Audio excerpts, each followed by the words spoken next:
नमस्कार, मैं मंसूर सर अपने यूट्यूब चैनल में आपका स्वागत करता हूँ। आज हम 9वीं कक्षा में दिए हुए जूलिया इस एकांकी का अध्ययन करेंगे, जो कि अंतोन चेखव जी द्वारा लिखी गई है। अंतोन चेखव जी का जन्म दक्षिण रूस के तागानरोग नामक स्थान में हुआ था। ये रूसी कथाकार और नाटककार थे। इन्होंने रूसी भाषा में 4 कालजयी नाटक दिए, जबकि उनकी साहित्यिक रचनाएं सारे विश्व में सराही जाती है। उनकी कहानियों में सामाजिक कुरीतियों का व्यंग्यात्मक चित्रण किया गया है। ये कुशल साहित्यिक होने के साथ साथ एक सफल चिकित्सक भी रहे हैं। गद्य परिचय में अगर हम देखें तो एकांकी का आकार छोटा होने के कारण इसमें एक अंक की ही कथा होती है। इसकी कथा व संवाद आदि से अंत तक रोचक और आकर्षक होते हैं। प्रस्तुत एकांकी जूलिया के माध्यम से लेखक अंतोन चेखव जी ने समाज के ऐसे लोगों पर कुंठाघात किया है जो डरपोक और दब्बू है तथा स्वयं पर होने वाले अन्याय का भी प्रतिरोध नहीं कर सकते। सारोज के रूप में अगर हम देखें तो जूलिया वासिल्देवना बच्चों की देखभाल करने वाली एक गवर्नेस है। एक बार उसके मालिक उसे घर पर बुलाते हैं और अन्यायपूर्वक वेतन काट लेते हैं। इसलिए डरपोक और दब्बू स्वभाव की होने के कारण जूलिया उसका विरोध नहीं कर पाती। तब उसके मालिक उसे समझाते हुए कहते हैं कि उन्होंने तो वेतन काटने का सिर्फ नाटक किया था, उसे यह समझाने के लिए कि यह समाज अत्यंत निर्दयी है। यहाँ पर अपना हक छीन कर लेना पड़ता है। अगर व्यक्ति संघर्ष नहीं करेगा तथा अपने अधिकार के लिए आवाज नहीं उठाएगा तो यह समाज उसे जीने नहीं देगा, उस पर अन्याय करता ही रहेगा। इसलिए समाज में रहना है तो अपने अधिकारों के लिए पूरी शक्ति के साथ लड़ना होगा, क्योंकि डरपोक लोगों के लिए इस समाज में कोई स्थान ही नहीं है। इस तरह अब हम इस एकांकी का कुछ हिस्सा पढ़ेंगे और कृतयुक्ता अभ्यास पद्धति में किस तरह के सवाल पूछे जा सकते हैं इसका अध्ययन करेंगे। बच्चों की गवर्नेंस जूलिया वासिल्देवना आती है। जूलिया दबे स्वर में, आपने मुझे बुलाया था मालिक? ग्रोस्वामी, हाँ हाँ बैठ जाओ जूलिया, खड़े मत रहो। जूलिया बैठती हुई, शुक्रिया।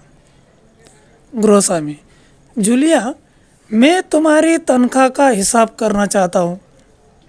मेरे ख्याल से तुम्हें पैसों की ज़रूरत होगी और जितना मैं तुम्हें जान सका हूँ मुझे लगता है कि तुम अपने आप पैसे भी नहीं मांगोगी, इसलिए मैं खुद ही तुम्हें पैसे देना चाहता हूँ। हाँ, तो तुम्हारी तनख्वाह 30 रूबल महीना तय हुई थी ना? जूलिया विनीत स्वर में, जी नहीं मालिक, 40 रूबल।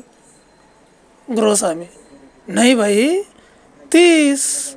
ये देखो डायरी। पन्ने पलटते हुए, मैंने इसमें नोट कर रखा है। मैं बच्चों की देखभाल और उन्हें पढ़ाने वाली हर गवर्नेंस को 30 रूबल महीना ही देता हूँ। तुमसे पहले जो गवर्नेंस थी उसे भी मैं 30 रूबल ही देता था। अच्छा, तो तुम्हारे हमारे यहाँ काम करते हुए 2 महीने हुए। जूलिया दबे स्वर में, जी नहीं, 2 महीने 5 दिन। ग्रोस्वामी, क्या कह रही हो जूलिया? ठीक 2 महीने हुए भाई, मैंने डायरी में सब नोट कर रखा है। हाँ, 2 महीने के बनते हैं 60 रुपल। लेकिन 60 रुपल तभी बनते हैं जब महीने में तुमने एक दिन भी छुट्टी न ली हो। तुमने इतवार को छुट्टी मनाई है, उस दिन तुमने कोई काम नहीं किया, सिर्फ कोल्या को घुमाने ले गई थी। और ये तो तुम भी मानोगी कि बच्चों को घुमाने के लिए ले जाना कोई काम नहीं होता। इसके अलावा तुमने 3 छुट्टियाँ और ली है, ठीक है ना? जूलिया दबे स्वर में, जी आप कहते हैं तो ठीक है। गोस्वामी, अरे भाई मैं क्या गलत कर रहा हूँ? हाँ, तो 9 इतवार और 3 छुट्टियाँ यानी 12 दिन तुमने काम नहीं किया, यानी तुम्हारे 12 रुपल कट गए। उधर कोल्या 4 दिन बीमार रहा और तुमने सिर्फ वान्या को ही पढ़ाया। पिछले हफ्ते शायद 3 दिन दांतों में दर्द रहा था और मेरी पत्नी ने तुम्हें दोपहर बाद छुट्टी दे दी थी। तो 12 और 7 19 नागे हाथ, तो वही घटाओ। 60 में से 19 कितने रहे? 41 रुपल, ठीक है। जूलिया रुआसी हो जाती रोते स्वर में, जी हाँ। गोस्वामी डायरी के पन्ने उलटते हुए, हाँ याद आया, 1 जनवरी को तुमने चाय की प्लेट और प्याली तोड़ दी थी। प्याली बहुत कीमती थी, मगर मेरे भाग्य में तो हमेशा नुकसान उठाना ही पड़ा है। मैंने जिसका भला करना चाहा उसने मुझे नुकसान पहुंचाने में कोई कसर नहीं छोड़ी है। खैर मेरा भाग्य, हाँ तो मैं प्याली के 2 रुपल ही काटूंगा। अब देखो, उस दिन तुमने ध्यान नहीं दिया और वहाँ किसी टहनी की खरोच लगने से बच्चे की जैकेट फट गई, 10 रुपल उसके गए। इसी तरह तुम्हारी लापरवाही की वजह से घर की सफाई करने वाली नौकरानी मारिया ने वान्या के नए जूते चुरा लिए। रुककर, तुम मेरी बात सुन भी रही हो या नहीं? जूलिया मुश्किल से अपनी रुलाई रोकते हुए, जी सुन रही हूँ। गोस्वामी, हाँ ठीक है। अब देखो भाई, तुम्हारा काम बच्चों को पढ़ाना और उसकी देखभाल करना है। तुम्हें इसी के तो पैसे मिलते हैं। तुम अपने काम में ढील दोगी तो पैसे कटेंगे या नहीं? मैं ठीक कर रहा हूँ ना? तो जूतों के 5 रुपल और कट गए। और हाँ, 10 जनवरी को मैंने तुम्हें 10 रुपल दिए थे। जूलिया लगभग रोते हुए, जी नहीं, आपने कुछ नहीं आगे नहीं कह पाती।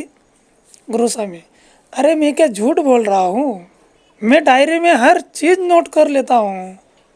तुम्हें यकीन न हो तो दिखाओ डायरी। डायरी के पन्ने यूं ही उलटने लगते हैं। जूलिया आंसू पोंछती हुई, आप कह रहे हैं तो आपने दिए ही होंगे। गोस्वामी कड़े स्वर में, दिए ही होंगे नहीं, दिए हैं। ठीक है, घटाओ 27, 41 में से बचे 14। क्यों, हिसाब ठीक है ना? जूलिया आंसू पीती कांपती आवाज़ में, मुझे अभी तक एक ही बार कुछ पैसे मिले थे और वो मुझे मालकिन ने दिए थे, सिर्फ 3 रुपल, ज़्यादा नहीं। गोस्वामी, अच्छा, और इतनी बड़ी बात तुम्हारी मालकिन ने मुझे बताई तक नहीं? देखो, तुम न बताती तो हो जाता ना अनर्थ। खैर देर से ही सही, मैं इसे भी डायरी में नोट कर लेता हूँ। डायरी खोलकर उसमें यूँ ही कुछ लिखते हैं। हाँ, तो 14 में से 3 और घटा दो, बचते हैं 11 रुपल। देते हुए, संभाल लो गिन लो, ठीक है ना? जूलिया कांपते हुए, सर अपना गुस्सा। धन्यवाद। गुरुस्वामी अपना गुस्सा नहीं संभाल पाता, उसे स्वर में लगभग चिल्लाते हुए, तुम मुझे धन्यवाद दे रही हो जूलिया, जबकि तुम अच्छी तरह जानती हो कि मैंने तुम्हें ठग लिया है, तुम्हें धोखा दिया है, तुम्हारे पैसे हड़प लिए हैं, और तुम इसके बावजूद मुझे धन्यवाद दे रही हो। गुस्से में आवाज़ कांपने लगती है। जूलिया, जी हाँ मालिक। गुरुस्वामी गुस्से में तुतलाने लगता है, जी हाँ मालिक, जी हाँ मालिक, क्या क्या जी हाँ मालिक। जूलिया डर जाती है भयभीत स्वर में, क्योंकि इससे पहले मैंने जहाँ जहाँ काम किया उन लोगों ने तो मुझे एक पैसा तक नहीं दिया, आप कुछ तो दे रहे हैं। गुरुस्वामी क्रोध में आकर कांपते उत्तेजित स्वर में, उन लोगों ने तुम्हें एक पैसा तक नहीं दिया जूलिया, मुझे ये बात जानकर जरा भी आश्चर्य नहीं हो रहा है। जूलिया, मुझे इस बात के लिए माफ़ कर देना कि मैंने तुम्हारे साथ एक छोटा सा क्रूर मजाक किया, पर मैं तुम्हें सबक सिखाना चाहता था। देखो जूलिया, मैं तुम्हारा एक पैसा नहीं मारूंगा। जेब से निकाल कर, ये है तुम्हारे 80 रूबल, मैं अभी इन्हें तुम्हें दूंगा, लेकिन इससे पहले मैं तुमसे कुछ पूछना चाहता हूँ। जूलिया, क्या ये ज़रूरी है कि इंसान भला कहलाने के लिए इतना दब्बू, भीरू और भोदा बन जाए कि उसके साथ जो अन्याय हो रहा है उसका विरोध तक न करे, बस खामोश रहे और सारी ज्यादतियाँ सहता जाए? नहीं जूलिया, नहीं, इस तरह खामोश रहने से काम नहीं चलेगा। अपने को बचाए रखने के लिए तुम्हें इस कठोर, क्रूर, निर्मम और हृदयहीन संसार से लड़ना होगा। अपने दांतों और पंजों के साथ लड़ना होगा, पूरी शक्ति के साथ। मत भूलो जूलिया, इस संसार में दब्बू और रीढ़र हित लोगों के लिए कोई स्थान नहीं है, कोई स्थान नहीं है।